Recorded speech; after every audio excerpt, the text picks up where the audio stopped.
Hello and welcome back, everybody.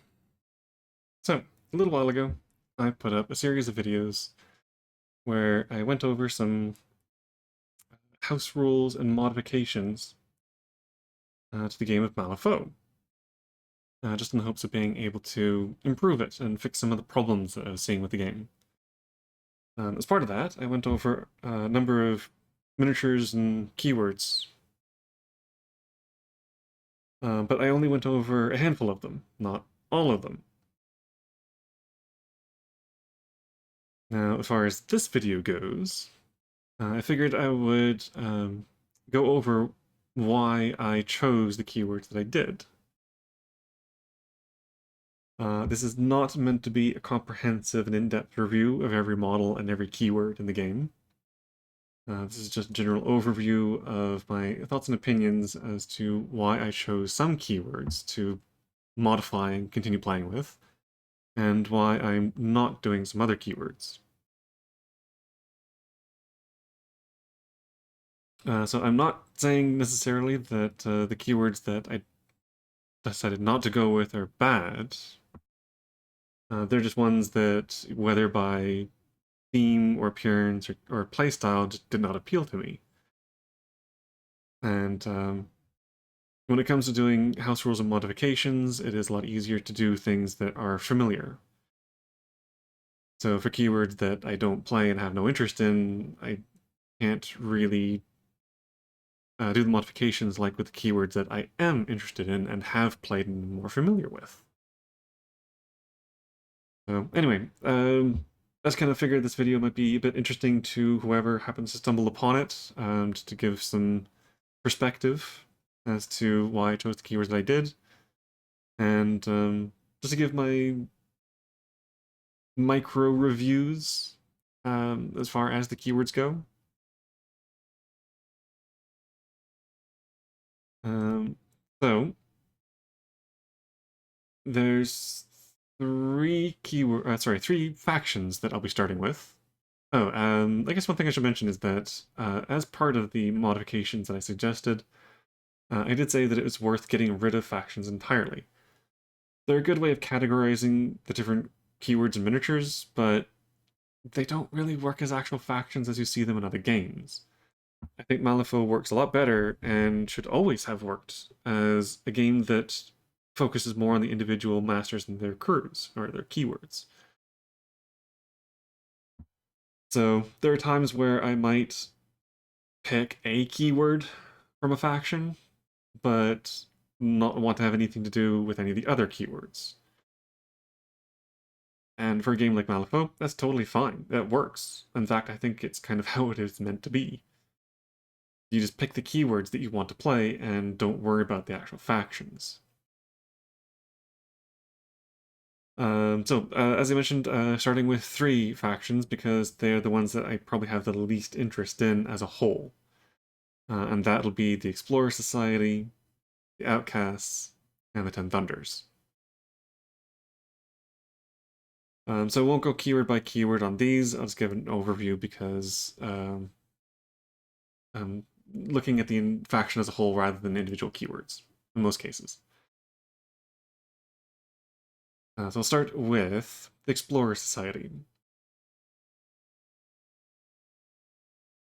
The Explorer Society were the latest addition to Malifaux.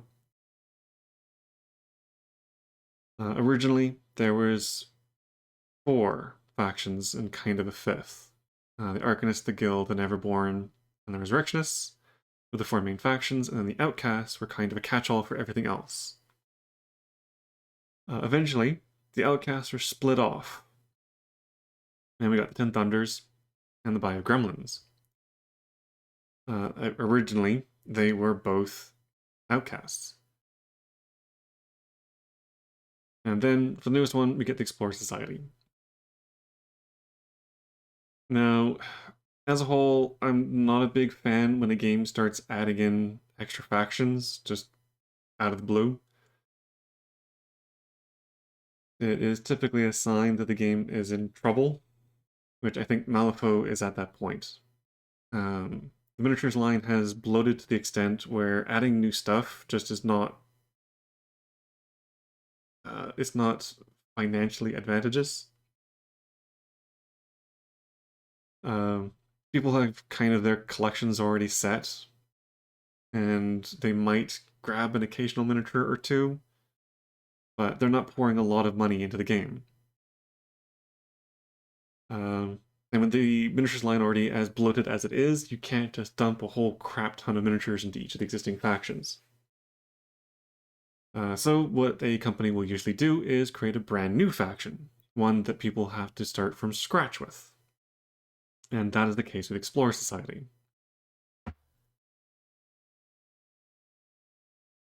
So I have kind of just been ignoring it as a whole. I haven't really been looking at the miniatures or the keywords for it. I really have no interest in it whatsoever, actually. There's an occasional model that I'll see pop up that looks kind of interesting, but in general, I just don't want to have anything to do with this faction. I haven't even looked at it to see if there's like a single keyword or something I can pick out of it. So unfortunately, Explorer Society is probably one that I will never get involved with. So as a whole, no Explorer Society. And for Ten Thunders. The Ten Thunders has been around for a bit longer. However, I have to say the main reason I haven't gotten into it is because I'm not the biggest fan of the whole Eastern aesthetic thing. There's one crew, I guess, Jacob Lynch, that kind of been interested in, but more when he was Neverborn. Now, not so much. Even back when he was Neverborn and then Dual Neverborn, I think he was always Neverborn and Ten Thunders. But anyway, even back in the day, never really got into him. Um, his mechanics are quite interesting. Now, I haven't really looked much into his 4th edition version, but he is someone that can manipulate cards and give buffs and debuffs from handing out his drug tokens. Um,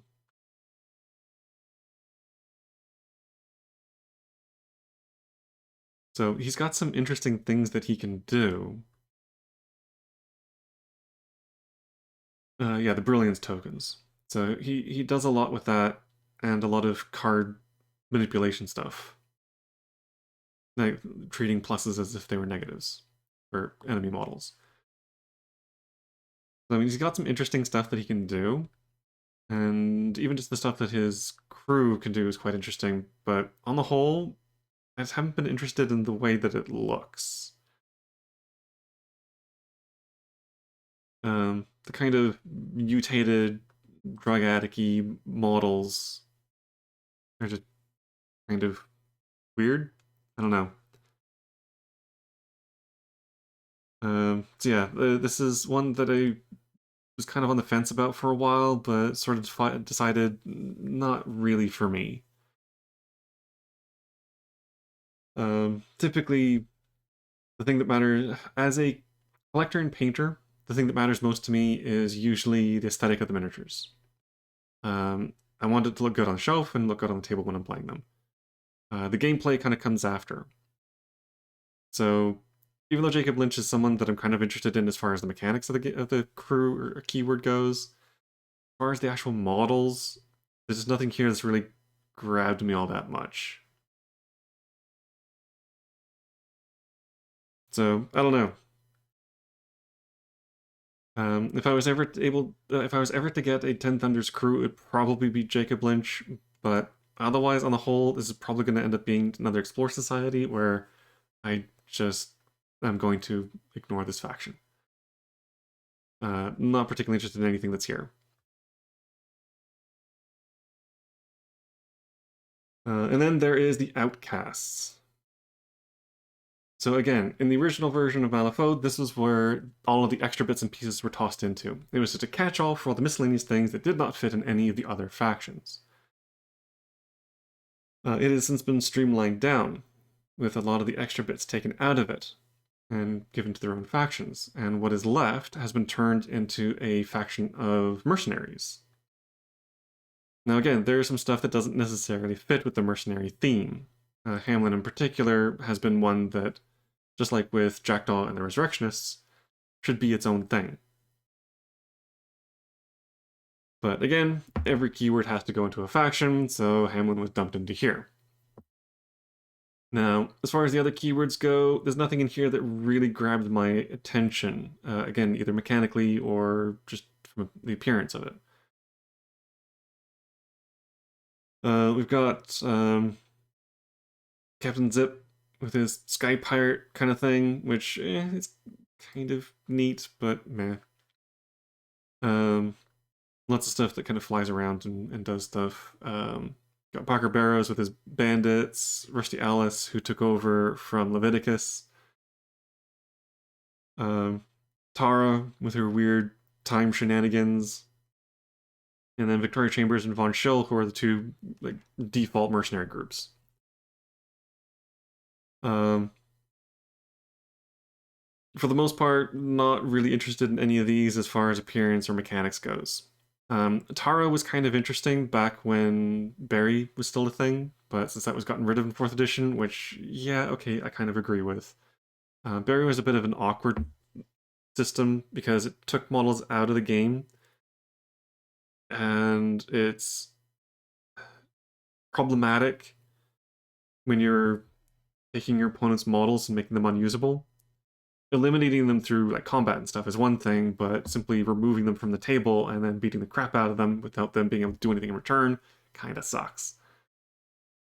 So, I don't know. The Barry mechanic was something that she kind of played with in interesting ways, but very kind of unfair ways. In 4th edition, that's no longer a thing. So Tyra kind of lost her entire gimmick.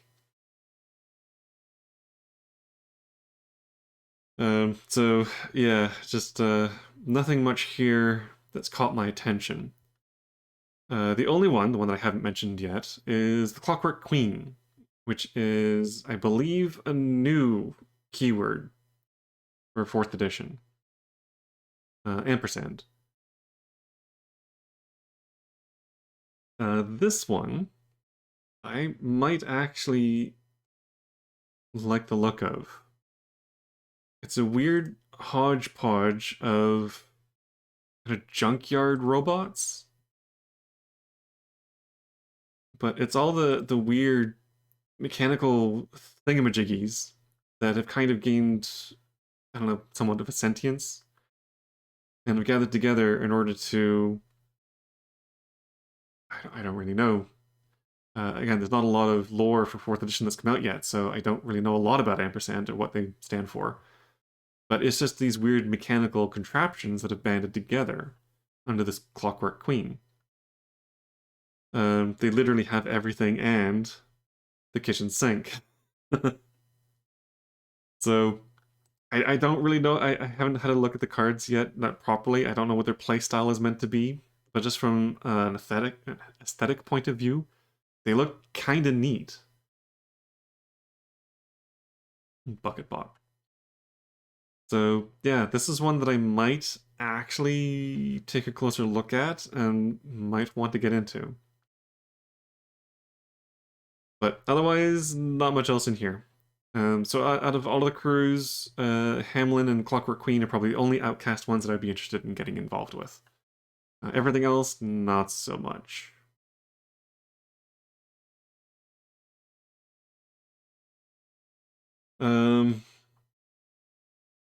That brings us to the Bayou. So this is an interesting one because it is one that I'm actually quite interested in, but I never really got that deep into. So again, I'm not very familiar with the playstyles. I have some ideas of what they're like. There are a couple of new keywords that are in Bayou and a couple that have been moved into Bayou. But yeah, this is one that there are several keywords in this faction that I'm actually quite interested in. I just have never gotten around to collecting them or playing them. But once I've kind of settled with the other factions that or so the other keywords that I am collecting, I might start dipping into Bayou. So anyway, the ones that I am interested in are Clampets, and their angler keyword looks kind of neat. These are basically gremlin fisher folk. Um, this is a new keyword for 4th edition.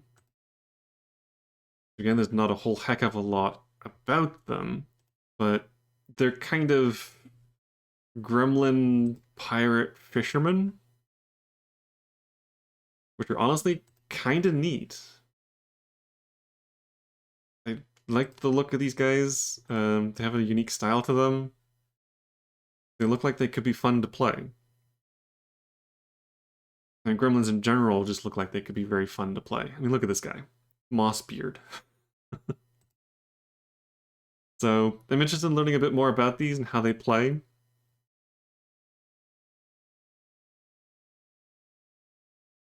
But yeah, I kind of like how their master is actually a family rather than just an individual person. So anyway, yeah. Um,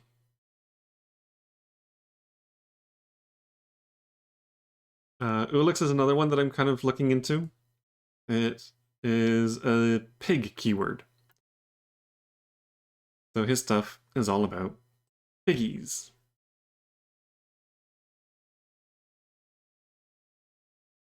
Now, I've kind of been a fan of pigs ever since I was a little kid. So this is one that has really appealed to me. And it is literally just, oh well, Penelope's a dog, but it is literally just a bunch of different kinds of pigs. We've got the mutant three-headed pig, the sow. We've got pigs being ridden by people. Or pigs being ridden by people. So yeah, I really like the whole piggy thing going on here.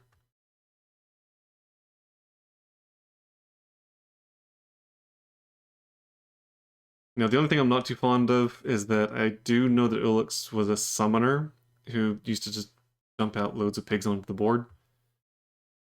So I'll have to look into that and see if there's a way of being able to make him not a summoner and more just support for his army of pigs. But yeah, kind of neat.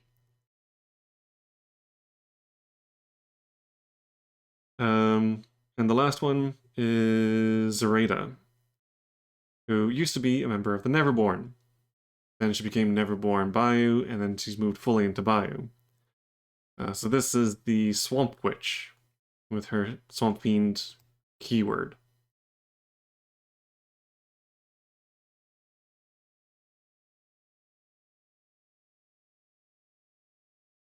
So she has a lot of swampy type things like Bayou Gators and a big, massive plant matter and walking trees and things like that. Very interesting crew by the looks, and playstyle very weird. um,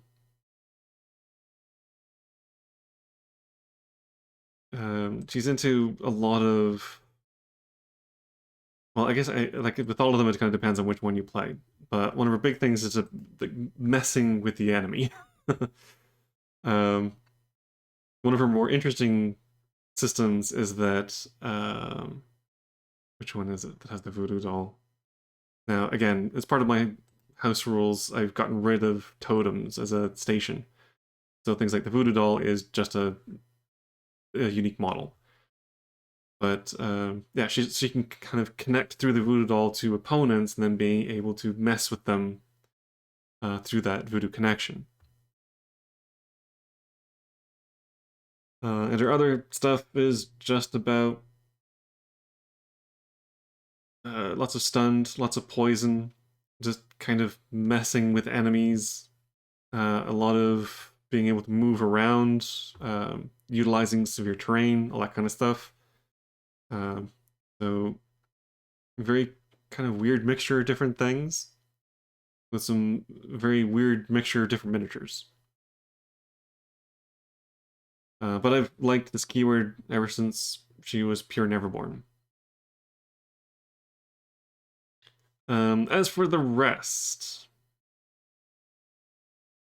so the Brewmaster again kind of has this Eastern ninja appearance aesthetic for the Tri-Chi.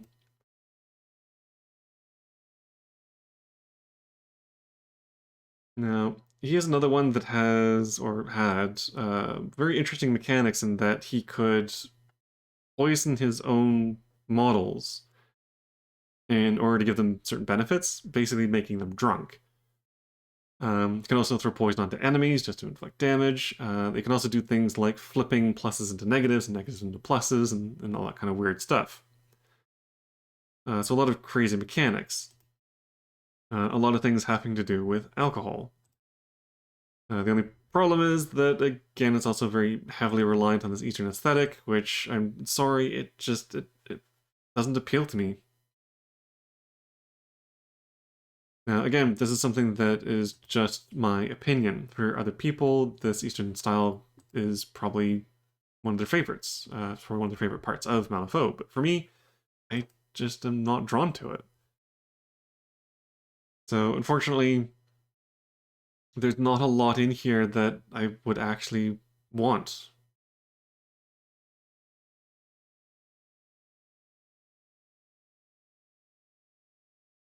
So the Brewmaster, again, kind of interesting mechanics, but probably not one that I would ever look into, really. Mod Tucket is one that I would be a little bit more on the fence about. The Trixie. So every faction pretty much has one keyword that is focused on mechanical stuff. And that seems to be where Mod Tucket has gone. So the Trixie stuff has a lot of machinery things. And a lot of it has to do with cyborgy type stuff, where it is a person mixed with a machine. So we've got these guys, the test subjects, that are animals with machine parts. Survivors, that are the gremlins with machine parts. Trixie Bell, the assistant, who prefer the older version, if you know what I mean. But yeah, it's just a lot of cyborg mecha gremlins, which are kind of neat. I'm not 100% sold on them, although mecha pig kind of neat. So I don't know. Oh, and yeah, the mechanized pork chop. This is one I like. The mecha pig. So I don't know. It's kind of on the fence. I think playstyle wise, very direct. Nothing particularly special or noteworthy. Um, it's just a lot of very heavy hitting armored machine type things. Kind of similar to pretty much all of the mechanical keywords. So Montauk maybe. Ophelia is basically, well, actually, Ophelia and Summer Teeth are basically the two generic gremlin keywords. They just have a lot of different types of keywords. Summer Teeth tends to focus more on groups of minions, and in fact, in earlier versions, and I think still in 4th edition, he was a summoner. So he's just about throwing a lot of no-named, cheap stuff onto the board. Whereas Ophelia actually bases her style off of Perdita from the guild, where hers is all about having a crew, a smaller crew of elite named unique characters. So, whereas Perdita is family, Ophelia is kin. And she just has a bunch of unique named models with a couple of smaller minions.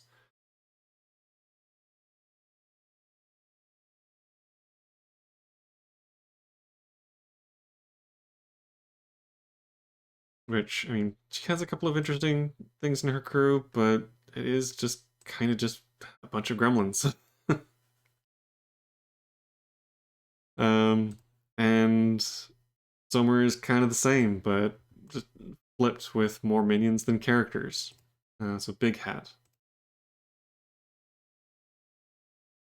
So I mean, if you just want generic gremlin-y type gremlins, then these are the keywords that you'd probably want to go for. The Kin and Big Hat.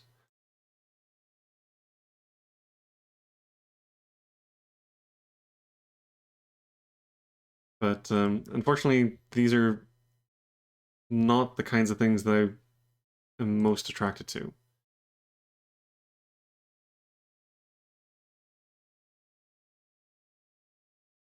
So yeah, Affiliate and Summer Teeth, probably not. If I ever do kind of decide to go generic gremlin, maybe, but there's so many other things in here that are just more interesting that I would go for them first. Um, and finally, Wong and his whiz-bang keyword. Um,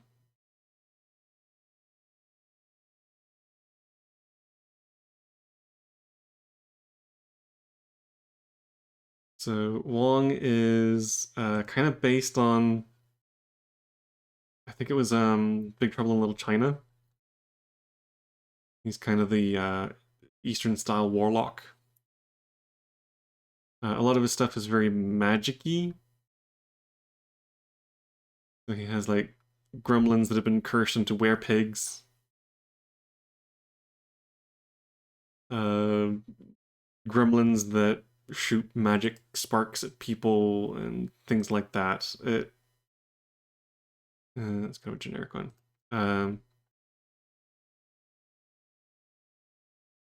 It's got some weird stuff, but I don't know. I'm not really a fan of the whole gremlin wizard thing. Some of this stuff is more Tri Chi than it is whiz bang. So I don't know. I guess because it is kind of Eastern influenced and because it is just gremlins and wizard robes, it's not something that I really like. As far as a playstyle goes, they're kind of interesting. I do remember before that they have more chance of hurting themselves than other people. I don't know if that's still a thing. I think they may have gotten rid of that. Uh, but yeah, it's just about kind of weird, crazy magic blasting across the battlefield. So if you want to play a more kooky version of an Arcanist keyword, I guess this is what you want to look at. But otherwise, not something I'm particularly interested in. So yeah, from the Bayou, if I ever get around to getting into it, I would say, I mean, I'm definitely keeping Zoraida, which I have most of what I want from here anyway. I would probably get Ulux and the Clampets, and the rest, probably not.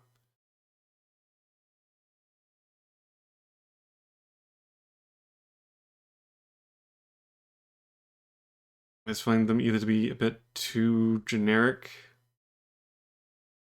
or again, that kind of Eastern style that I'm not particularly fond of.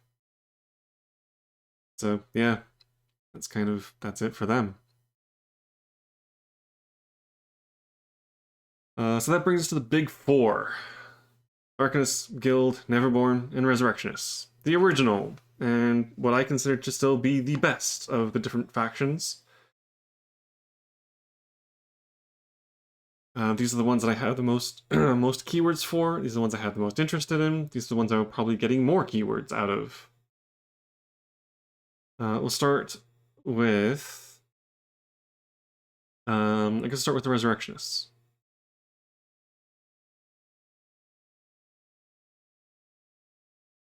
So we'll start with the ones that I did not choose. So from here, that would be Kirai. Um, Kirai herself, as the master, I really like the lore of her. I like the stories that she was in and kind of where she came from. She has a very interesting history. Unfortunately, as a keyword, uh, not as interested. Um, her keyword is Urami, and it is basically just a bunch of Eastern style ghosts. So there's a couple different kinds. Essentially pulling on Eastern ghost stories. Um, so, as I said before, not a big fan of the Eastern aesthetic. There's not a lot in here that I actually like the look of. As far as playstyle go, that is also kind of a problem. She plays off of two different things. The first is Vengeance, where she deals a lot of retribution kind of effects. If you hurt her and her crew, they will hurt you back. That I don't mind. That's an interesting thing to play with. It is heavily reliant on your opponent doing things to you so that you can do stuff back to them. I don't know how much that's been toned down for 4th edition, but it was difficult to work with. The other thing is that Kirai was a very heavy summoner. In a faction with a lot of summoning in it, because necromancy and raising the dead and all that kind of stuff, she was one of the biggest summoners in the game. Just her whole thing was to summon in spirits that rush the enemy, get themselves killed, and then do the retribution thing. So it's kind of put off of her, both by the looks and the playstyle. So Kirai is probably one that I won't be getting into anytime soon. The other one is Professor von Stuck. So he originally started as a scenario box set, which was meant to be a little side thing for Malifaux. It came with a booklet of encounters you could run, and he was like a special opponent you could fight against. For that, it was good. As a master and a keyword, not so much. So his stuff, the Transmortis stuff,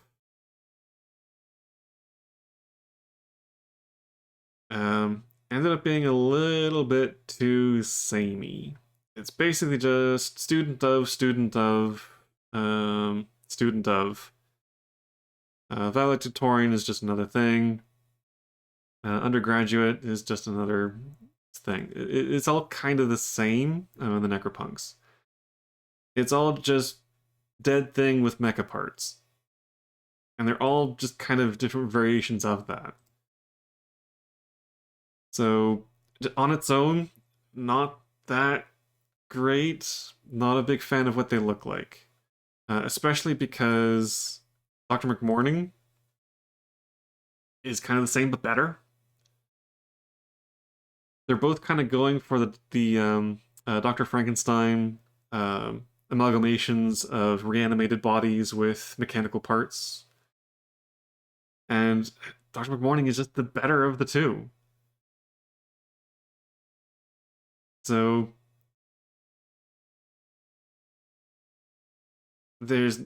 I don't see any reason to have both, and if I was to choose, I would go with McMorning over Von Stuck. So yeah, just not gonna go with this guy. Another one is Riva Cortinas. Oddly enough, her keyword Revenant is one that I would normally be very interested in. So her whole thing is kind of a gothic-y, cathedral-y, graveyard-y kind of look. It's a combination of ghosts and people. So you get the undeady stuff, like the ghost lights, the Draugr, and Lampads. But they're also mixed in with these human people, like the Shield Bearers and Vincent St. Clair. She's one of the only Resurrectionist keywords that has this kind of mixture. And And again, it has this kind of almost religious-y, gothic look to it. Now, under normal circumstances, this is an aesthetic that I would actually quite like. The problem is that it's not really Malifaux. It's a bit more fantasy-ish world. So as far as a Malifaux crew goes, I'm not the biggest fan of this. I haven't really looked much into her mechanics, but it looks like it's just kind of very straightforward. Just, I guess she kind of plays with the mixture of living things with dead things, but... Oh, she's also very fiery heavy. So, I don't know, I'd never really been that interested in Riva. Malifaux just has too many other things that are more interesting and more unique to look at. Whereas Riva is something that you can kind of find in other places. So, meh. And then finally, Yan Lo, who again was originally Ten Thunders, then Ten Thunders a Resurrectionist, and then became Resurrectionist. But his whole thing is, again, more Eastern in style. Just there's nothing here in his ancestor keyword that has particularly grabbed my attention. There are a couple things that look kind of neat, like suit of armor animated by a spirit, or there's Penanggalan. Like, so there's a couple of things that look kind of neat, but honestly, for the most part, I'm not a fan of this.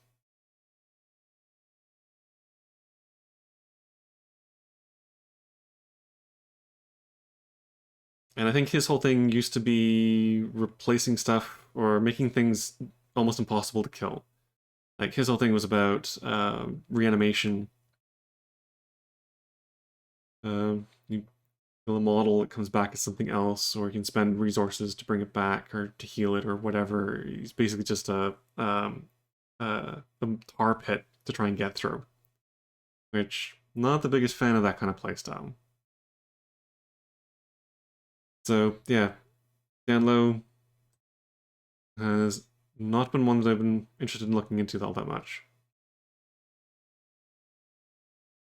So yeah, Kirei, Riva, Professor von Stuck, and Yan Lo are just ones that I don't think I will ever get.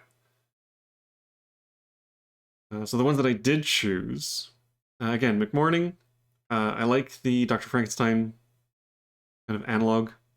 I like the mixture of different weird things that he has just kind of experimented and brought back.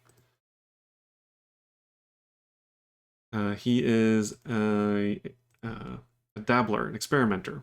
So he just has a bunch of weird things that he has bodged together, and it just kind of works.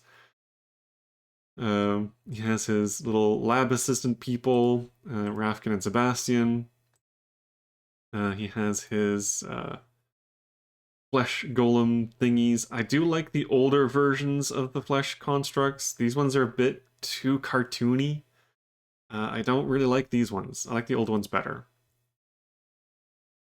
And yeah, just weird stitched together monstrosities in a very Frankenstein-y kind of way. Even his playstyle of messing with poison is really neat.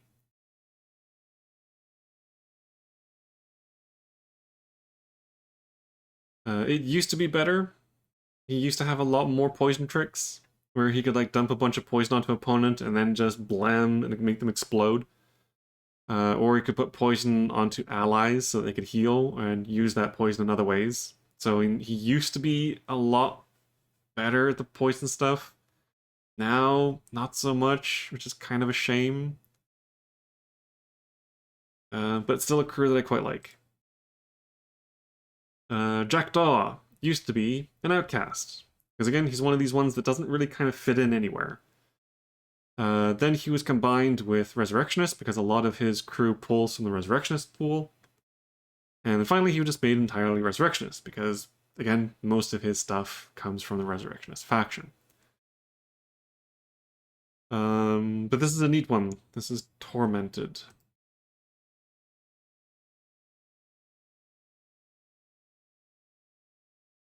So his keyword is a lot of stuff that is basically just people who have died unfortunate deaths and are looking for payback.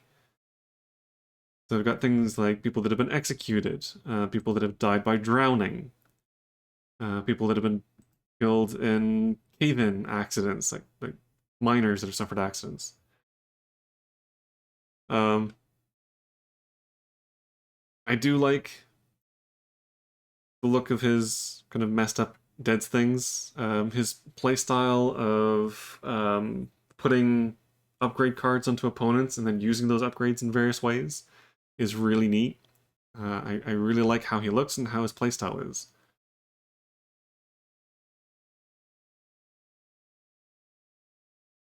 There's a lot of things about being able to like put stuff onto opponents that end up hurting them when they try to do things. So yeah, I really like Jackdaw and his tormented crew. Um, Molly. So Molly is one that I really like as a master, and I really like as a crew. Her forgotten keyword is all about sowing chaos. So from the aesthetic point of view, she is someone who gathers up all of the extra bits and pieces that have been tossed away or discarded by the Resurrectionists. Or just things that have kind of popped up over the years. And she's kind of just adopted them. They all just gather around her, and she leads them through Malifaux on these crazy marches. The fluff behind Molly is incredible. She went through a really spectacular journey where she was killed by Seamus and turned into one of his minions. And then she started becoming her own person again. She fought Seamus in order to become her own master. The two of them were kind of connected by this being known as the Gorgon. And yeah, it's just kind of a really neat history. The models themselves, I really like, including the models in her keyword, just kind of the mishmash of different discarded bits and pieces. I mean, you got Archie with his ice cream. You got Philip, who is just a head in a pram. It's really neat. And the playstyle is um, uh, chaos is the best way to describe it. It's just about pushing enemies around, about pushing your own stuff, about running through enemies in order to knock them around and do bad things to them. And it's just really fun. And um, I really enjoy playing The Forgotten.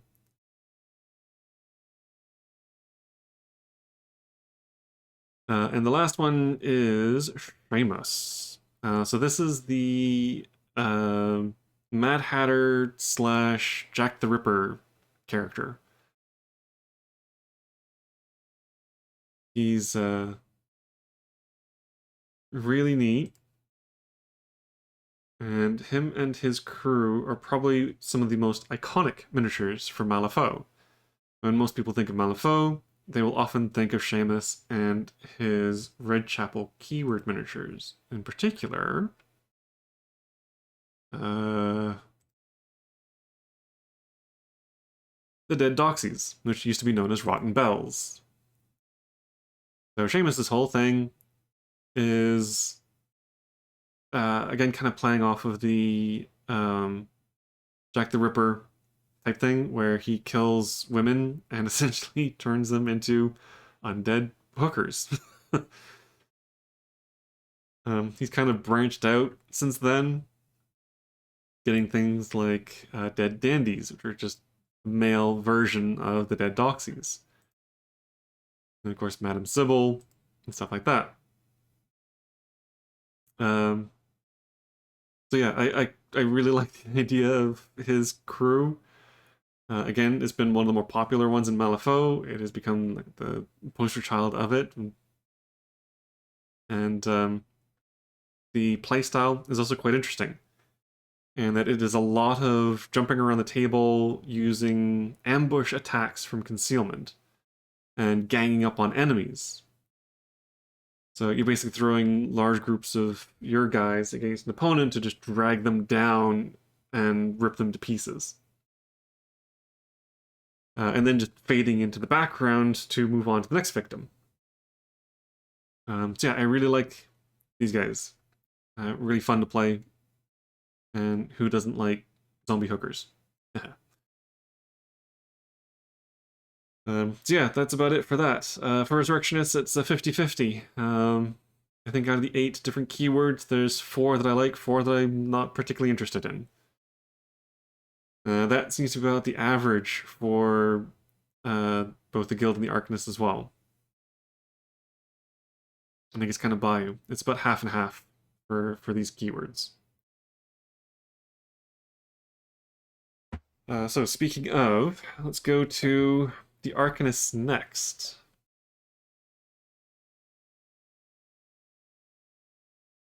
So again, we'll start with the ones that I'm not particularly interested in. Starting with Cornelius Bass, the Badlands Sheriff. So I think this guy, he's Frontier, right? Yeah, he's Frontier. He was Guild. And a lot of his stuff are all the extra bits from the Guild that don't really belong there anymore. So yeah, Frontiersman, Ostringer with the Raptors, Paul Crockett. Can't remember if he was Guild or Arcanist, but anyway. A lot of the stuff. Oh right, Pathfinder doesn't exist anymore. It was removed. I think Pathfinder used to also be Frontier. So yeah, a lot of this used to be Guild, but it kind of got moved over. But I don't know, there's just nothing here that seems particularly interesting. It's, again, just all the weird discards from the Guild. So I almost think that this would have been better if the stuff had just been removed from the game along with the Pathfinders. Honestly, I don't really see a point to this crew. So, eh. Um, Damien, I believe Witness is a new one for 4th edition. Oops. Witness. So his stuff is all about kind of living soulstones, or turning soulstones into Gaiman and golems.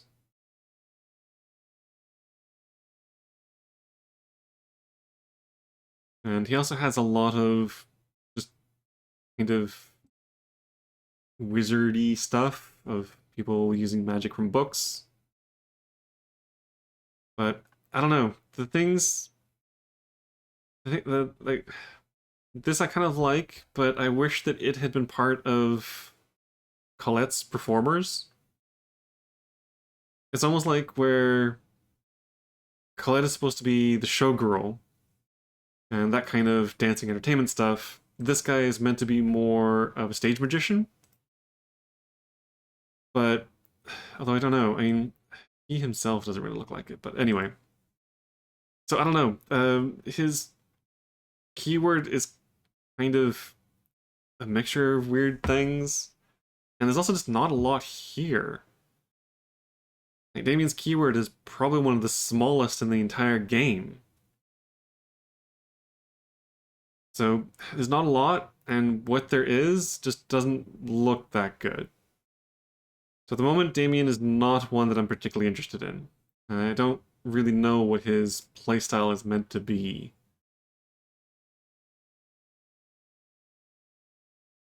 Um,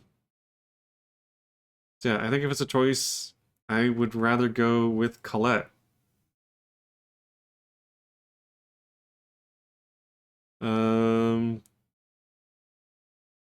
Okay. So these two. All right. So we'll start with Sandeep. Um, and he is academic now, I believe. Yeah, academic.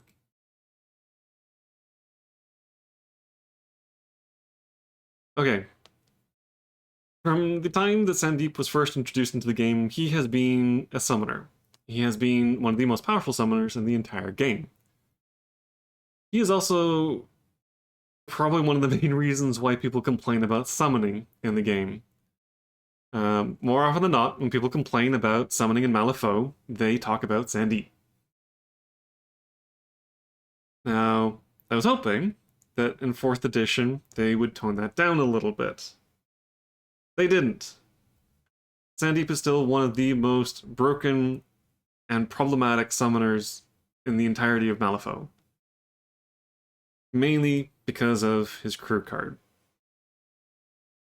which I think is this one, yes.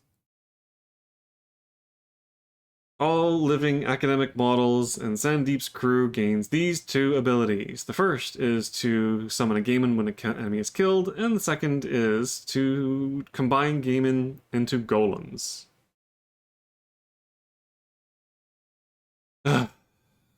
So, summoning is bad enough when you're just tossing 2-point peons onto the board.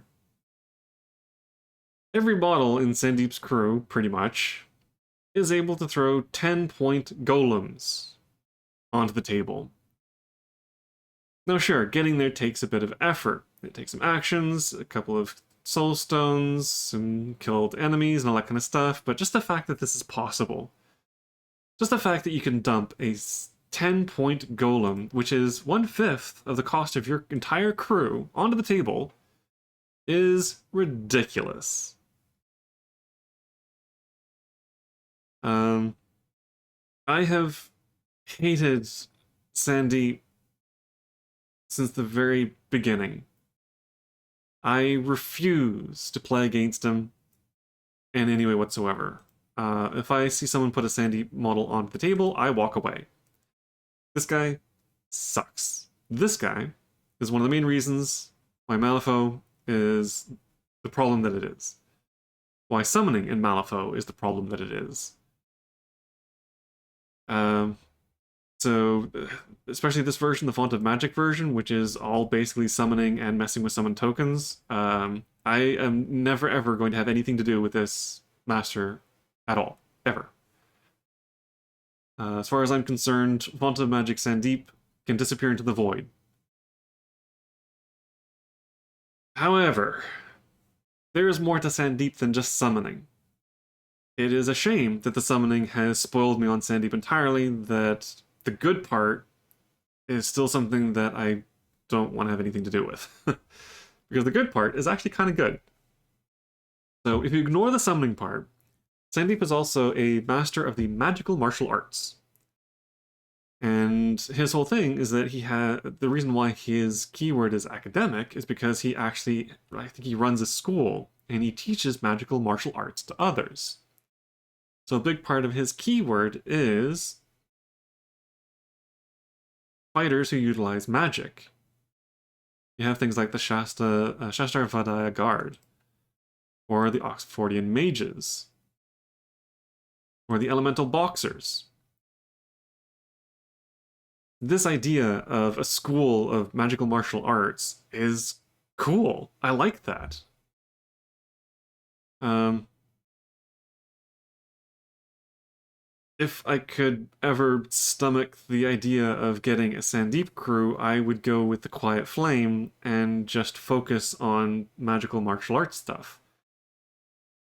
And just ignore the summoning part entirely. His magical combat models mixed in with the Wind Gaiman and the Wind Golem, even though it's called Four Winds Golem, those are cool. I think the icy stuff can stay um, with the December keyword, and the fire stuff can stick with the wildfire keyword. But yeah, magical martial arts with windy golem stuff, that is kind of cool. I think this is a new thing for 4th edition.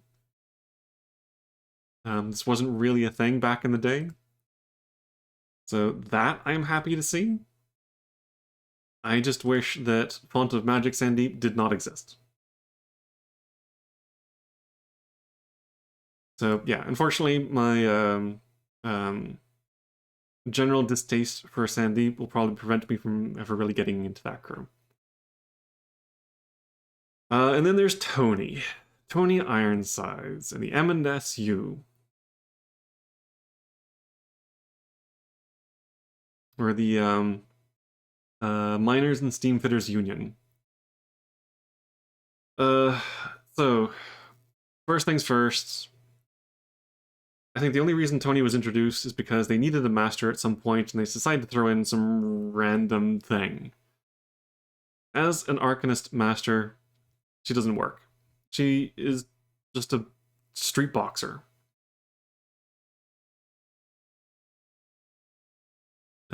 I fully believe that Tony Ironsides would have been so much better as a henchman, or in this case, I guess a unique, who well,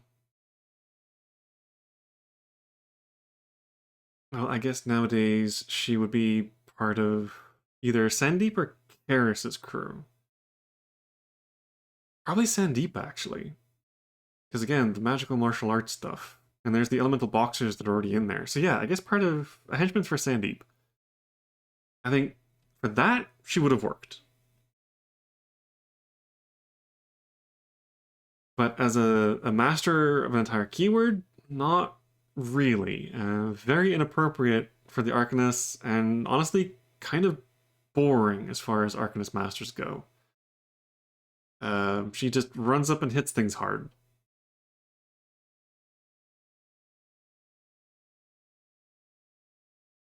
And yeah, she even has like the elemental boxers as part of her keyword.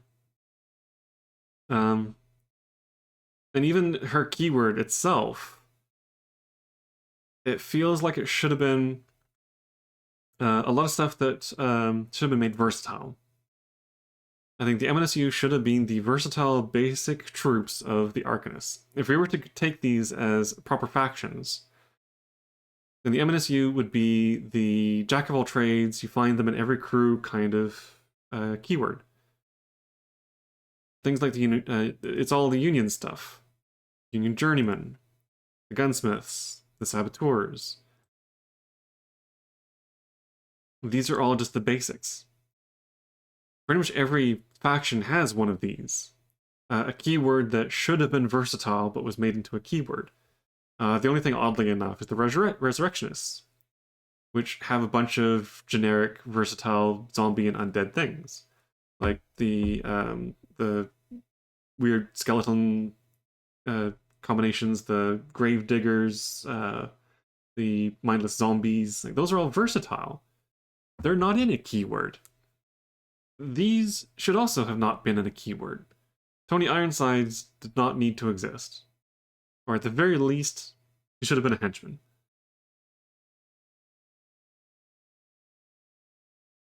And again, the playstyle is very kind of boring. There's nothing interesting here.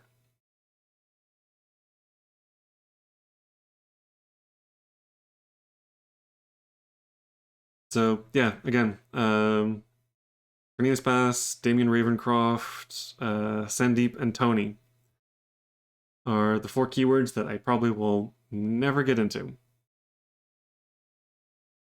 Now, of the ones that I am interested in, we have Colette Dubois. This one I like a lot.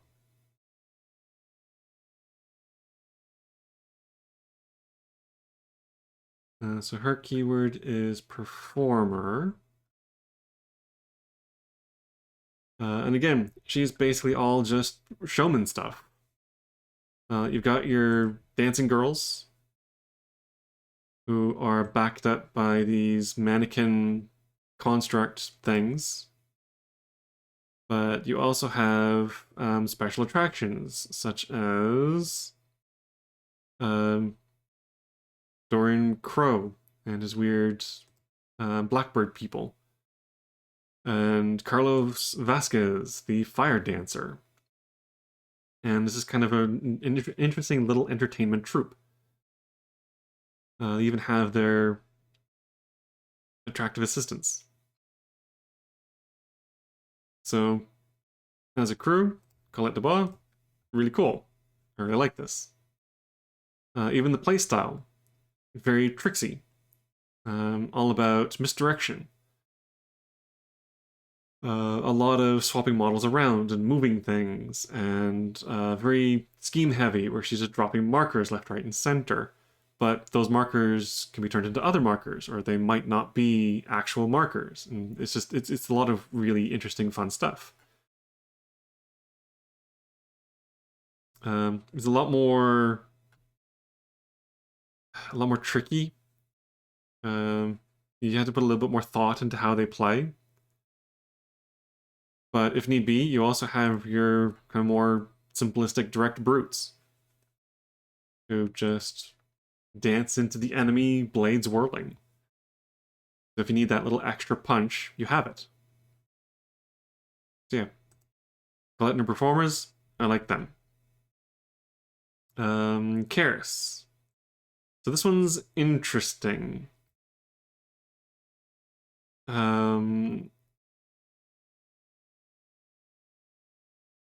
Karis was originally head of the fire cult. And a lot of her stuff, the wildfire keyword, is kind of focused on that fire cult stuff. But in 4th edition, she adopted a lot of machine things. So originally, there was a master called Ramos, and he was in charge of all of the Arcanist machine things. When Ramos was removed from the game, all of his machines were turned into versatile models. But again, since it seems like every faction needs their mecha keyword, it seems that Karis adopted that. So hers is actually one of the largest keywords in the game, because she not only has her fire cult stuff, with the Karis Reborn side, but she now has a lot of mecha stuff in the Karis Iron Threaded side. So it gives you a bit more options as to what kind of aesthetic style you want to go. You can go machine heavy, with things like the Steam Arachnids, the Mech Arachnids, Howard Langston, who's a cyborgy machine, half person thing, Scorpius, and stuff like that. Which, again, have been modified slightly to be a bit more fiery to fit with Karis. Before, Scorpius was a Chimera model who was with Marcus. Or you can go with the Fire Cult, which is a bit more human-oriented and very fire-based. Well, I mean, I say human, but more like non-machine. You can really play into the fire stuff, or you can play into the machine stuff, or you can do a mix of both. So I like that. And her playstyle is, of course, Bernie. Her stuff likes to be set on fire, because it heals them and allows them to use certain abilities, and she sets other people on fire to, well, cause damage. Yeah, if you like burning stuff, with a bit of choices to playstyle, Karis is definitely the way to go. And then Rasputina is another one that has kind of a dual theme, where on the one side, you have her cannibal cult, and on the other side, you have more of the icy stuff.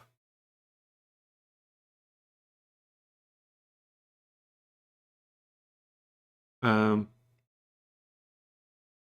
94 results. Well, anyway. But it's more blended together, because again, Karis adopted a lot of the machine stuff, which has been adapted to fit her keyword, whereas Rasputina started with this stuff from the very beginning. So you have a lot of things that are both coldy and culty. And then you have things that are one or the other.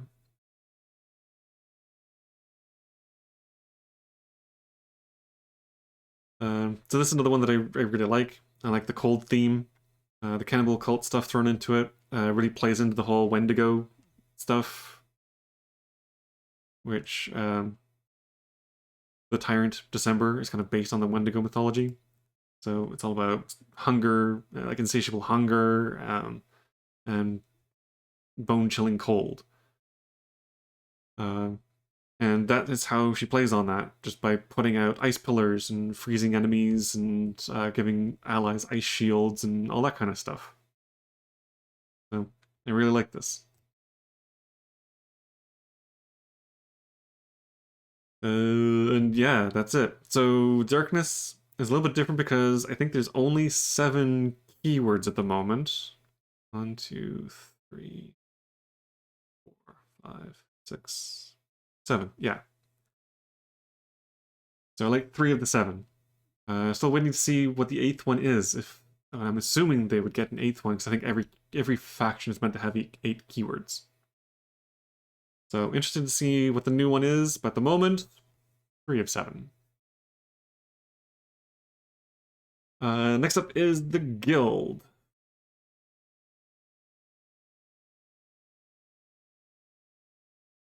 And we'll start with the ones that I don't like, as usual. With first up being Dashel.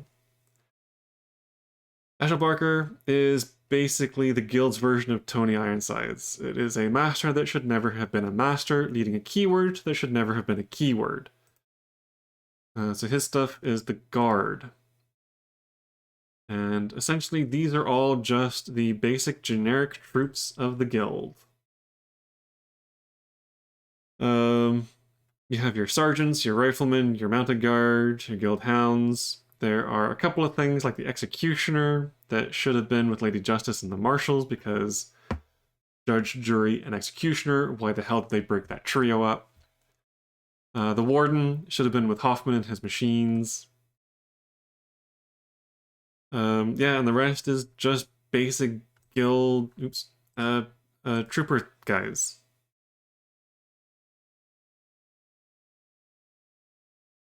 Rifleman, mounted guard, which honestly should have just been the versatiles. Just like with the M&SU and with the zombies and just kind of generic undead, the guard should have been the things that you can dump into any crew if you are playing with the factions and using versatile models. But unlike Tony, Dashel did not start as a master. He started as an enforcer, then became a henchman, and then became master. I honestly think they took it one step too far. Put him back down to being a henchman. And just make these versatile. And put certain models where they should be. So yeah, that's why I'm not particularly fond of the Guard. Harold Tull and the Artillerist is a newer master. I don't think he's new for 4th edition. I think he did come in 3rd. But he's one that I wasn't really that interested in. His focus is on almost too sci-fi-ish machinery. So his is Cavalier, right?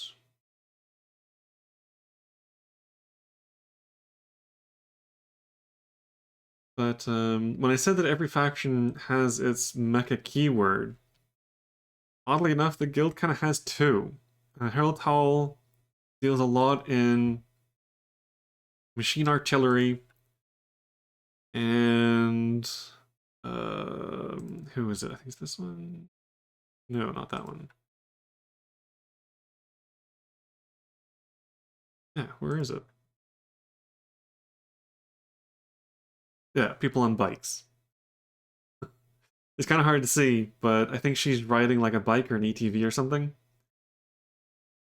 But I don't know, the machines that are in this crew and like the technology and stuff. I mean, this looks like I know it's supposed to be like the Rocketeer, and I know that it's part of like pulp sci-fi and that. I don't know, it's just a bit too sci-fi jump pack. And I don't know, I'm just not a big fan. And again, the King's Wall should have been with Hoffman and his machines. I know it's not a good idea to dump every machine into Hoffman, but still. So I don't know. I never really liked the look of this. Um, and I mean, most of the guilds keywords tend to be very kind of straightforward in their play styles. So I think this is just fast moving machinery things that hits things at long range. You have the Rocketeer and the people on bikes to move around, and then artillery to shell enemies from a distance. So I mean, but not my style. Uh, a bit too modern-ish, sci-fi-ish for my taste for Malifaux.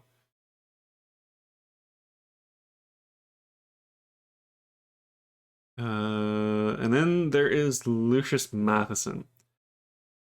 So this is one that I'm very disappointed with. I like Lucius as a master. I don't like his keyword, the elite. So in my mind, Lucius is meant to be kind of the leader of the guilds. It's almost like a cross between the internal affairs and secret police. He was originally a dual Neverborn and guild master. He was sent by the Neverborn to infiltrate the guild and kind of sabotage them and spy on them from within. If they had stuck to that theme for him, the shapeshifting assassin spy saboteur, I would really get on board with that. And there are a couple of elements that do fit with this. The problem is, there's not enough elements that fit with that. For a start, his keyword is another one that is extraordinarily small, with only 9 results. There's not a lot here to choose from. And the majority of it, unfortunately, turns Lucius into more of a red tape wielding bureaucrat. So you have things like the investigators, the guild lawyers, and the false witnesses, who I just don't like that direction. I think it's kind of silly, and it's not what Lucius is supposed to be. I don't really want to play a master who's sicking lawyers and investigators and false witnesses onto the enemy. I want shape-shifting assassins. Um, he also pulls some models from the Neverborn here, yeah, like the Doppelganger and the Changelings. Like, I want more stuff that plays off of things like Disguised and Don't Mind Me. I want sneaky. I want manipulative. I want stab you in the back. And you turn around and you think that's one of your allies that did it. I want that kind of stuff.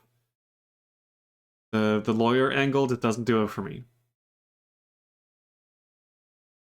So yeah, Lucius is a lot about just manipulating scheme markers, tying up enemies and red tape, and just that kind of stuff, which, is not what I wanted from him.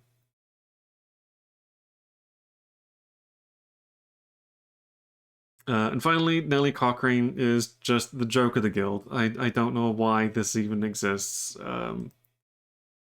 Her and her journalist keyword, they're basically just the guild's PR department that have taken to the streets. I don't.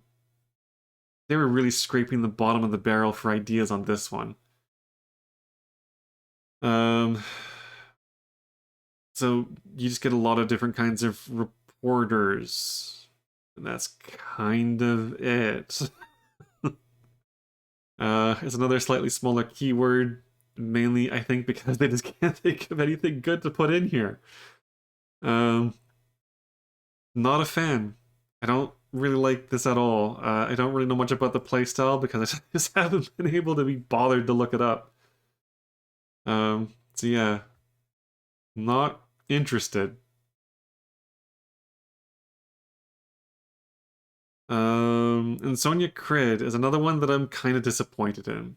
I love her as a master. Her lore, her stories, the progression of her character is fantastic. Her model itself, which she's had several of, they look amazing. I really like the kind of fiery witch hunter kind of look. Um,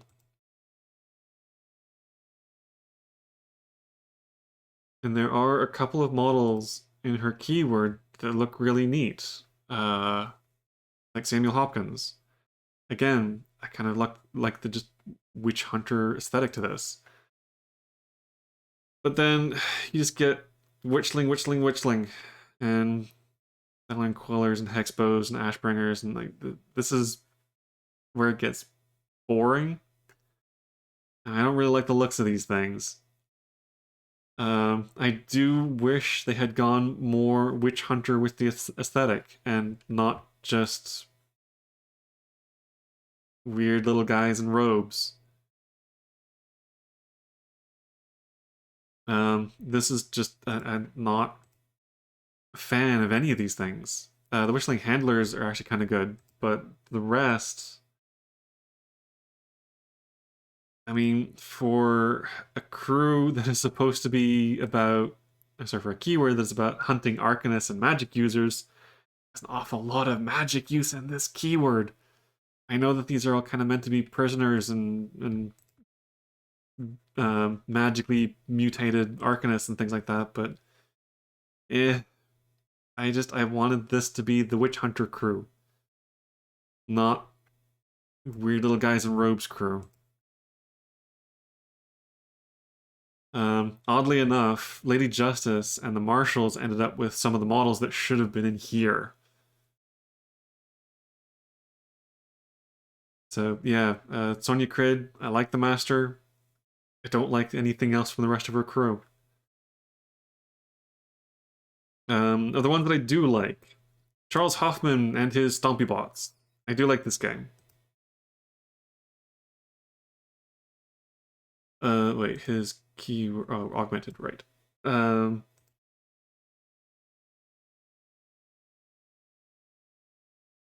Whereas, so again, every faction has their mecha keyword. This is for the guild. This is the main one for the guild. Now, where most of the others are things like cyborgs and weird, discarded, broken machines and stuff, Hoffman has proper, sleek-looking, nasty machines. The cat-like hunters, the bird-like watchers, the armored knight guardians, even the big things like the peacekeeper and the clipper are cool. I like these. These are awesome looking machines. Even some of the named ones like Melissa Core. This looks really good. Even though she technically is a cyborg who is made to look like a full blown machine, but that's a secret. So yeah, Charles, I really like. I like how he is able to boost his machinery and kind of move them around and do different things with them. um, he is a fantastic support master who works really well with his machine crew. So I really like the augmented. Um, Lady Justice is another one that I really like. So hers is the Marshals.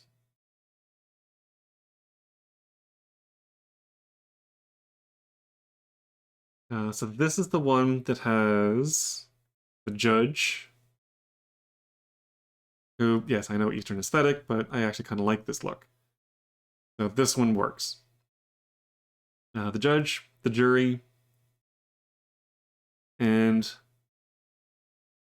where are the executioners? Judge, jury, and executioner. Where's the execution? It's missing the third part. Oh, right, it's in the stupid guard keyword. Um, Yeah, move it back into here, please. But otherwise, yeah. So the Lady Justice and her crew were meant to be resurrectionist hunters. They're about going out and fighting the undead. But I guess just kind of like with Sonya and her dabbling with magic, Lady Justice dabbles with necromancy, which is why you get people like the Death Marshals that have flaming skulls.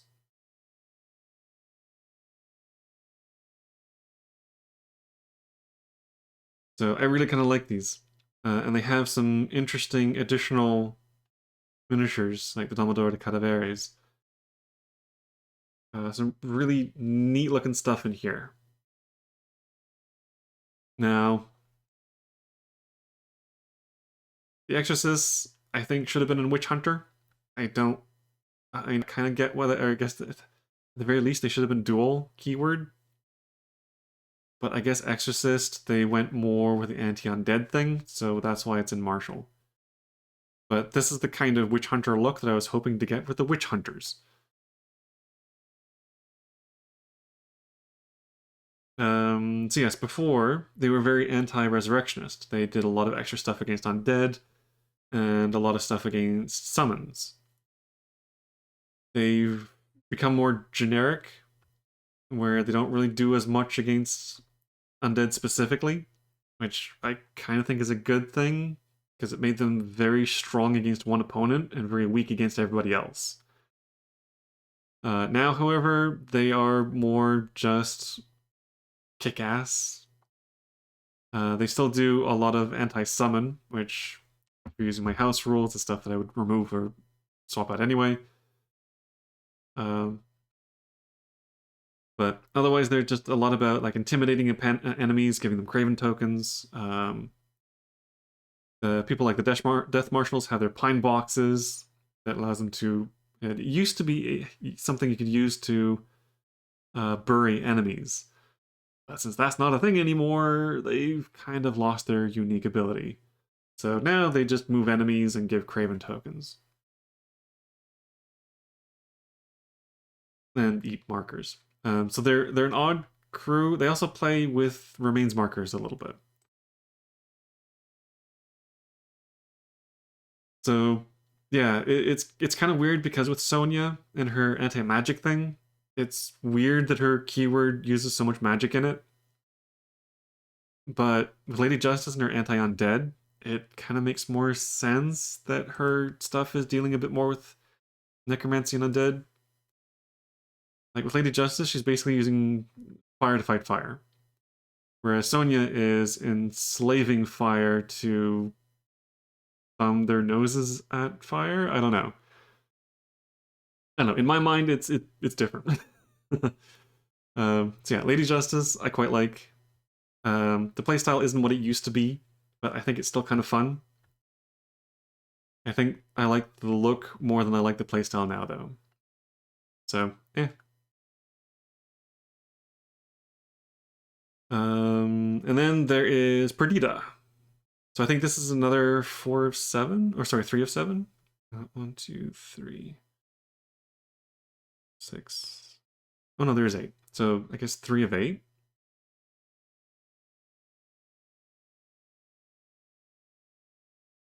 Yeah, 3 of 8. But Perdita's another one that I quite like. Her, like the kin from Bayou, is all about a smaller, more elite team of unique models. With her family, she does have a couple of minions, but they're not really the focus of the crew. And in fact, you can go without any minions in the crew whatsoever. It might screw you over in certain schemes and strategies, but it is possible. So again, the only minions are the Monster Hunter and the Pistoleros, which you don't really need. You can just focus on the unique named characters, which this crew has a lot of character to it. Perdita herself is really awesome. She's anti-Neverborn. She also has things like Papa Loco, who has dynamite strapped across his chest. Abuela Ortega, who is an old lady in a mechanized wheelchair. Or Nino Ortega, who is a long-range Gatling gun shooting sniper type person. I guess it's a repeating rifle, but whatever. And then Santiago and Francisco, who are just the big beaters of the crew. So yeah, some interesting stuff. I really like the kind of small elite crew of uniques. I think it really kind of stands out from the other types of keywords where you're using masses of minions supported by a couple of uniques. So I really like this one.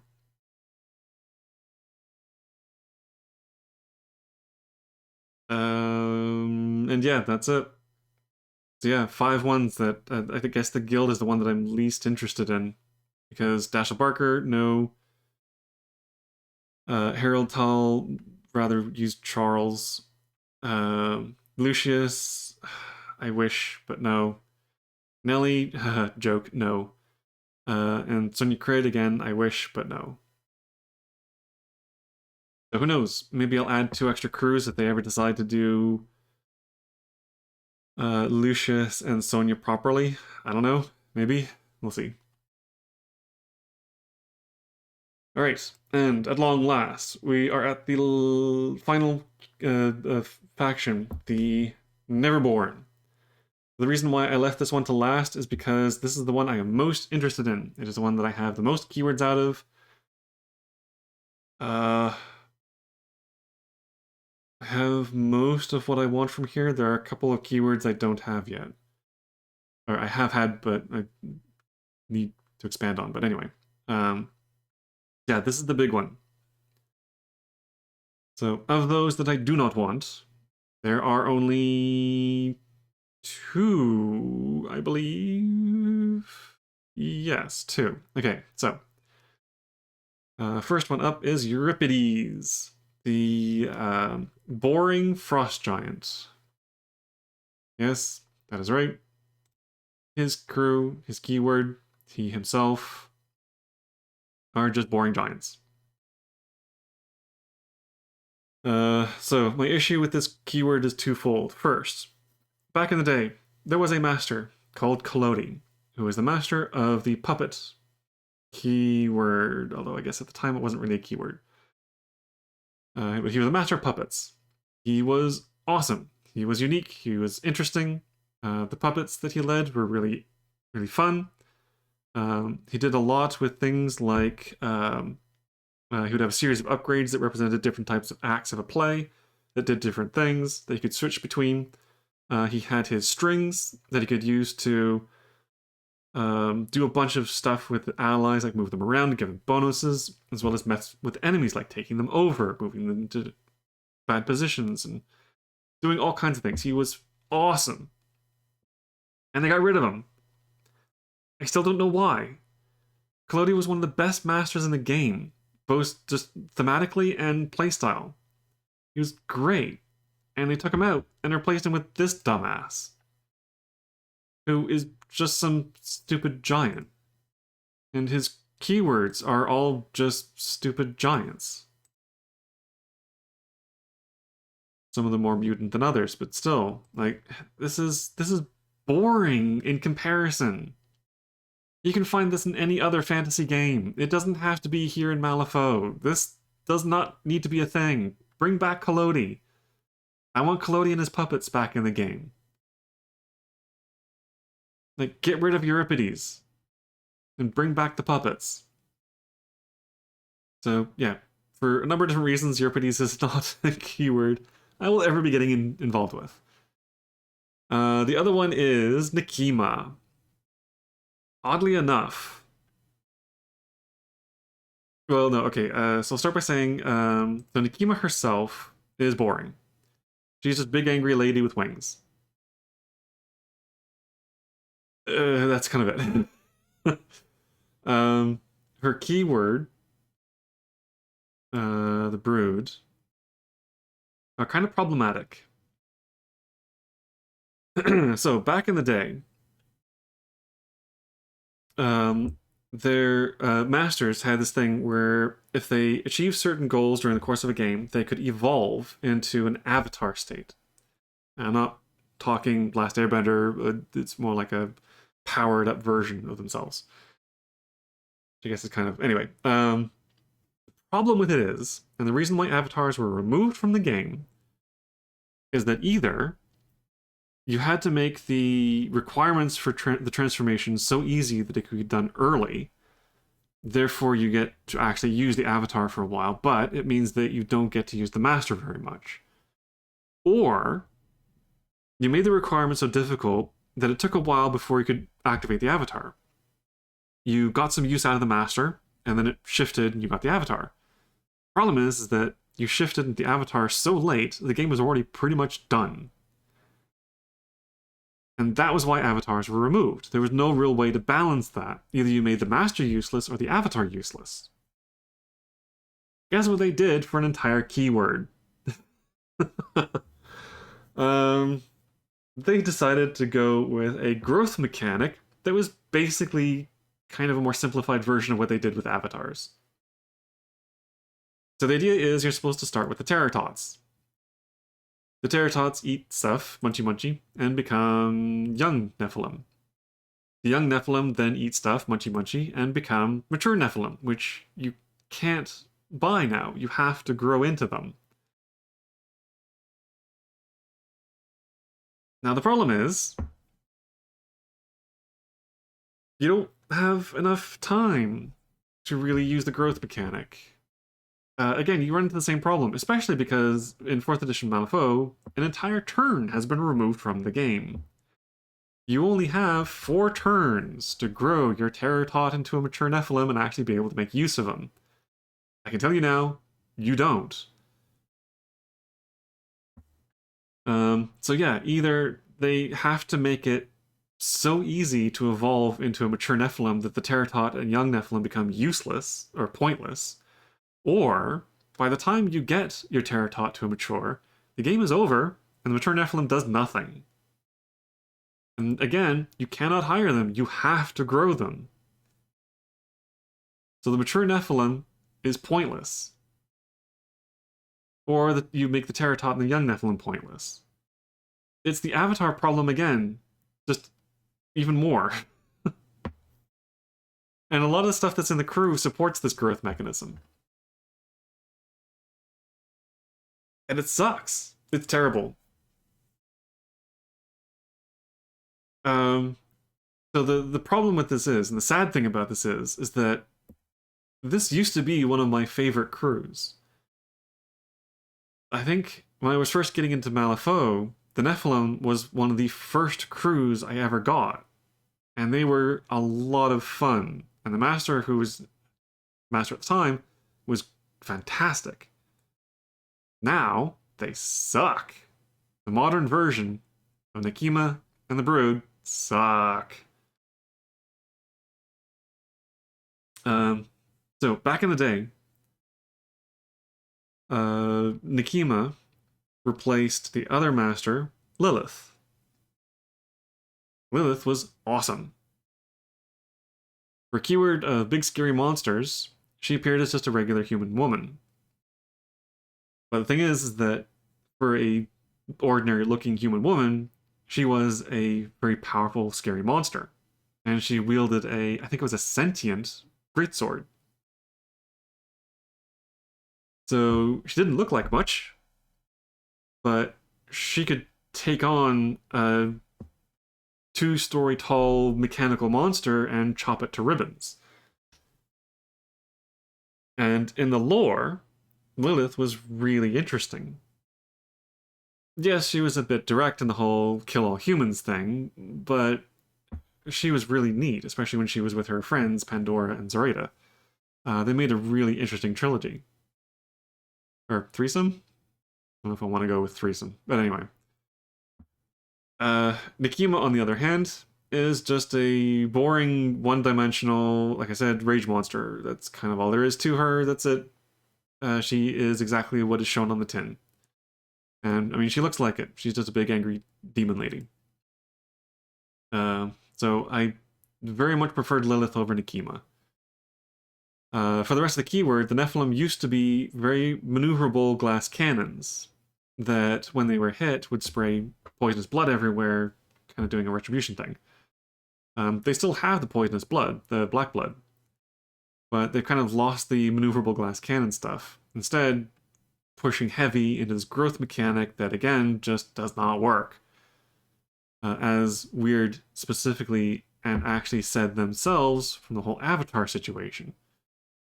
So, nice of them to go back on their word and say, oh, actually, maybe it isn't such a bad thing. Let's do it anyway. But no, it was bad. It doesn't work. They should never have done it.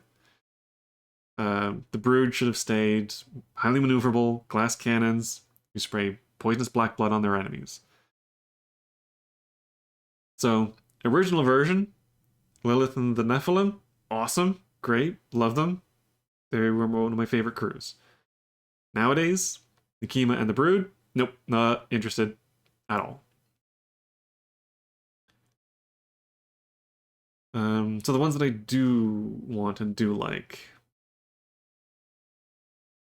Starting at the top with Dreamer. Well, okay, Dreamer is a bit of an odd one. So the Dreamer is the Nightmare keyword. The interesting thing about him is I prefer the old models over the new ones. Fortunately, I have the old models. So I have the version of Dreamer that, or the Nightmare keyword that I like, which is great because I hate the new miniatures. So the whole thing about the Dreamer is that he's supposed to be a little kid. And his keyword is made up of all the bits and pieces from his dreams that are being pulled out and twisted into nightmarish versions. So originally, you would get things like Alps, where it was a little guy with a horn and a cigar. Or the Daydreams, which were things like a little blue impy creature with wings. They had a sense of whimsy to them. They were literally child's dreams corrupted by nightmares. Even like Teddy. Well, I guess the Teddy. Well, no, I think the original version of Teddy and the limited edition one, Misery, look like teddy bears that have big fangs and sharp claws, and they're again kind of they have that child's dream look to them, but with a tinge of nightmare. Now we get boring demon monster thing. Boring demon monster thing.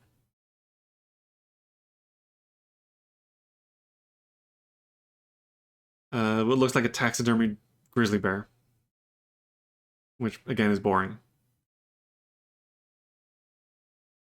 Fortunately, we still have some of the old models. Spider Lady in a dress and parasol, and it's really neat. I like that. And stitched together, which are the Oogie Boogies. The Insidious Madnesses were always Cthulhu-ish mishmashes of arms and legs. So, I mean, this used to be very cool. Now, not so much.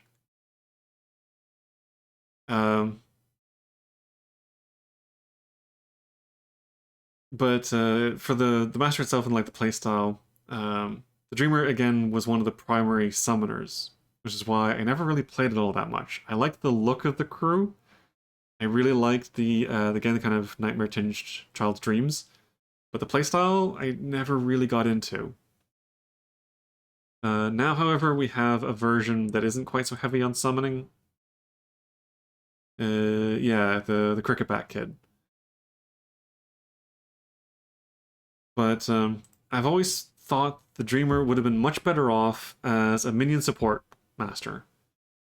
This is, again, there's not an awful lot of uniques. It is a crew that relies heavily on the minions. And I want a Dreamer to support that. Now again, Dreamer kind of suffers because back in the day, he used the bury mechanic quite a lot, where he would bury nightmare models and then have them pop up elsewhere. And again, it was that kind of nightmarish flicker enemies back and forth kind of feel to it. That's not really a thing anymore. He still has some movement tricks and things like that, but not quite as much. But yeah, again, I can understand why they made him a summoner, because summoning nightmares into the world, phasing them in and out of existence, that kind of makes sense. But with the summoning being such an issue, I think I would have just preferred him being a minion support master, which he kind of is now.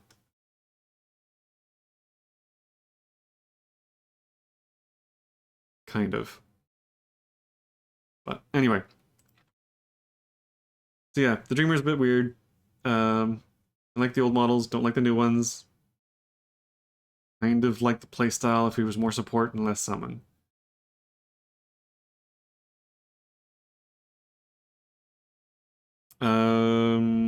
Castor.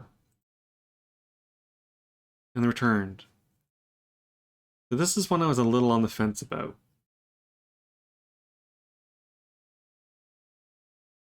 I believe... No, I believe he was in 3rd edition. He was a late addition to 3rd, but he was in there. But his thing is basically albino cave Nephilim.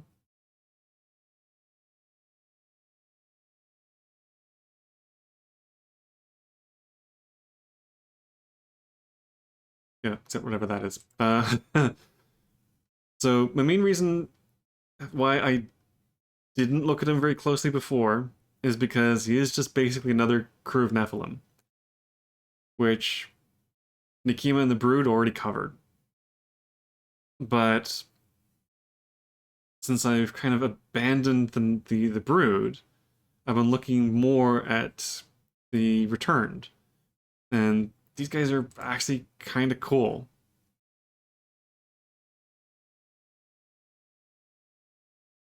I think these are more. I mean, again, I haven't really looked that much into their play style, but I don't think they use like growth mechanic. I think these are more what the old Nephilim were like. So I've actually been thinking about getting into these, maybe learning a bit more about them and their playstyle, and actually giving them a proper try. It doesn't hurt that they have adopted Barbaros, who was the henchman for Lilith for a long while. And then he kind of bounced around from place to place until he finally decided to become returned. I don't know how they're going to play that in the lore, because technically this guy is older than Return, like he was around first. So I don't know how he turned into a Returned, if that's a thing. But, oh yeah, the Returned deal with this hunger thing, which I think is very much like what December does. Where it's all about dealing damage if you don't deal damage or something like that. Anyway, so yeah, this is one that I'm interested in looking more into. Um, Marcus is a master that came over from the Arcanists. Again, started as Arcanist, then became Arcanist Neverborn, then became Neverborn. I really like this guy, particularly this version of him. Not so much the animal version of him, but his keyword is the Chimera. And these are all weird and wacky mutant animals. And honestly, I think these guys are really cool. So you get all of these monstery type things that are kind of similar to what you would find on Earth, but yet different.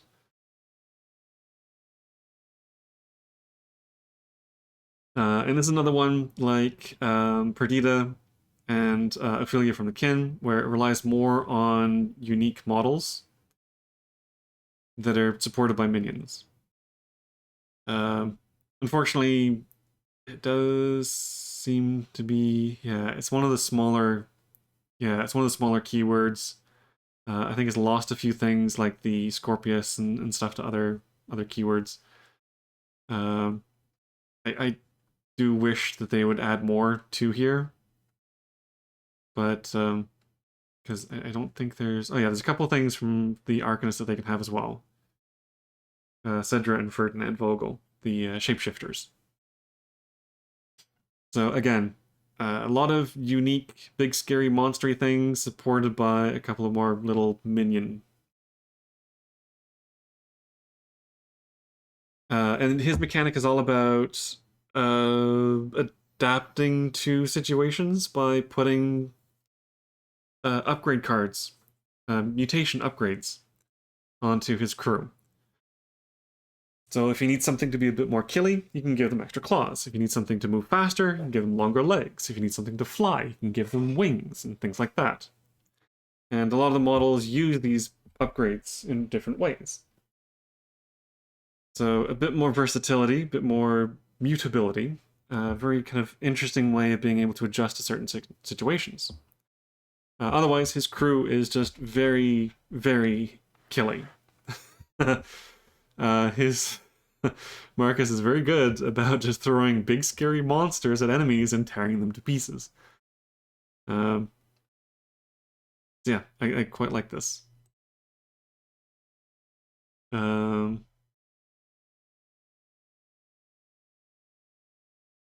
the next one is Pandora.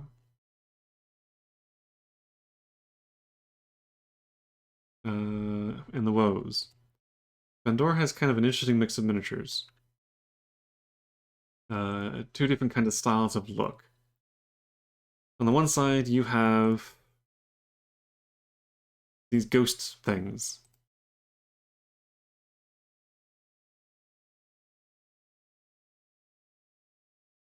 Which there's a couple different styles of. But you also have scary kids.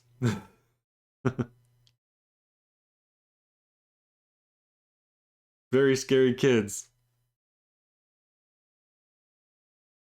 But her whole thing is about unleashing the evils of Pandora's box.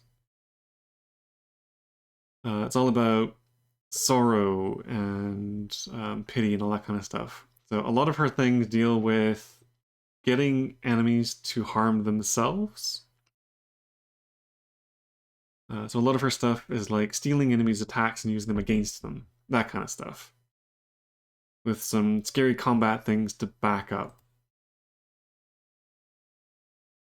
When you just need something ripped apart by rusty shears or a butcher's knife or a kid with a bouquet of flowers and skulls. But yeah, a lot of it is this kind of thing where you're picking an enemy's attack and then using it against them. So the stronger the enemy is, the stronger this crew is. So the look and the playstyle, both really neat. The Silken King is the new one for 4th edition. It has not been in the game before. Now, I do believe that these guys, banished keyword,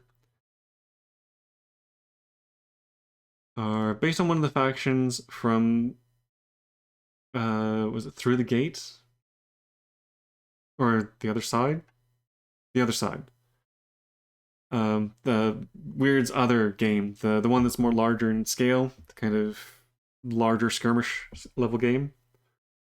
But it was set on Earth, so it has more human factions, and there was the one Neverborn-ish kind of one, which were from the water. These guys are kind of based on fishy, Cthulhu-ish type look. I really kind of like these. I like the way these things look. Although I would probably go for a different color scheme. These guys, as you may notice, are a bit too human fleshy. I think I would go for something a bit more.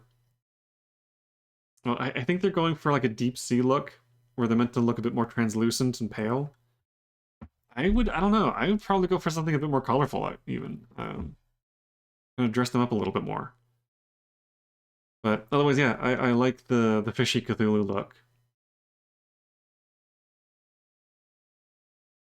As far as playstyle goes, again, because they are new, I don't really know a lot about them or how they play. I think they're about taking over enemy models and doing stuff through them. But I'm not 100% certain. I do like that there's two very different versions of the Master. There's the Colossus, which is the big, muscly guy. And then there's Long Live, which is this skinny, weird-looking guy. So I don't know if these are supposed to be the same person. I guess they are. Yeah, I think they are. So it can either be big and bulky or kind of skinny. But yeah, I really like this. I want to learn more a bit more about their playstyle. Otherwise, I do like the look of them. They're a little short on choice, but again, they're brand new for 4th edition, so hopefully they will be added to. And finally is Titania, leader of the Undead Fae. So Titania is kind of an interesting one. Fae.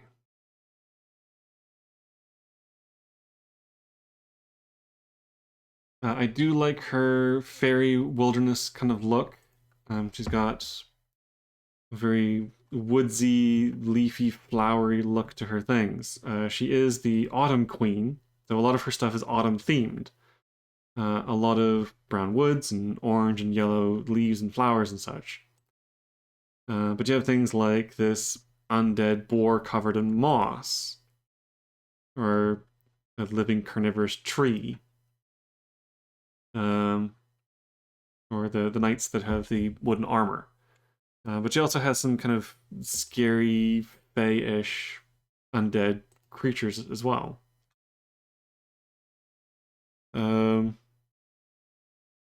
Killjoy, unfortunately, doesn't really fit. He was a model, I think, since the very beginning of the game. He wasn't outcast, I think, at some point. And then he was just kind of put into the Fae for some reason. I guess since he was technically an undead Neverborn, they just decided to put him into Fae. There's a limited edition version of him that is, I think, a bigger, beefier version of the Autumn Knight, which I think works a lot better, and honestly, I think should become the default miniature. I know Weird isn't going to do that because the limited editions they can sell for 3 times the price, even though they are the exact same models as everything else, and they are ripping people off. But anyway. So yeah, if I am ever able to get my hands on a decently priced limited edition version of Killjoy, I might grab it. Otherwise, I would probably swap him out for something else. But otherwise, yeah, I really like the autumn woodsy fairy look with the undead stuff mixed in. So I really like this. And Titania is all about creating areas of rough terrain that can be used to hurt your enemies with, and that allies can benefit from. She's very kind of nature-based, which is something that she took over from Lilith. Because Lilith used to have a lot of that kind of nature-based stuff, where she would create areas of terrain, move it around, and use it in various ways, which is something that now Titania does, with these like underbrush markers.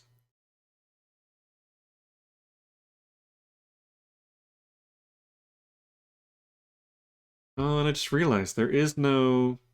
Neverborn doesn't have a mecha keyword. I think it's the only one that doesn't, which I guess kind of makes sense. But yeah, they don't have one. Interesting. Anyway, but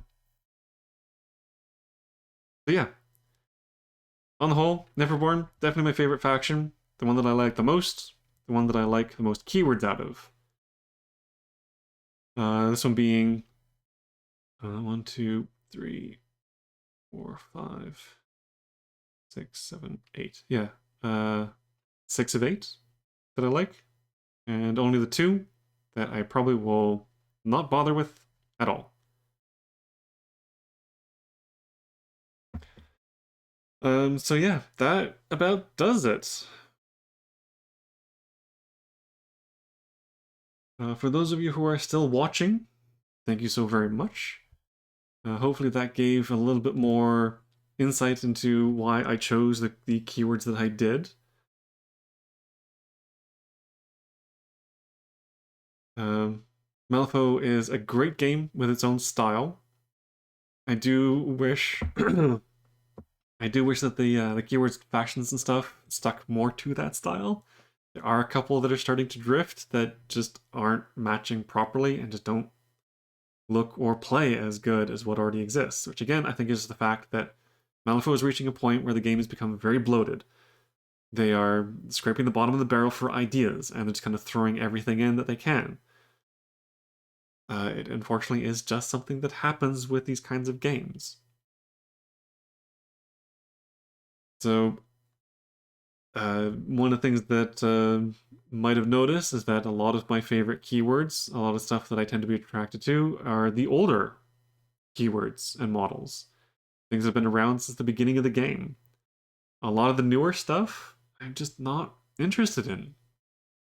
It's very rare for a new thing to catch my attention, although there are a couple that I might actually be interested in taking a closer look at. But otherwise, yeah, I think that is about it. I went through all of the different factions, I believe, and I think this video is already long enough as it is. So, again, a thanks to all of those of you who are watching. I do strongly recommend that if you haven't already, please go watch the other series of videos where I go over the modifications and house rules, where I kind of twist Malifaux into something a bit more that I feel is better and fixes some of the problems that the game has.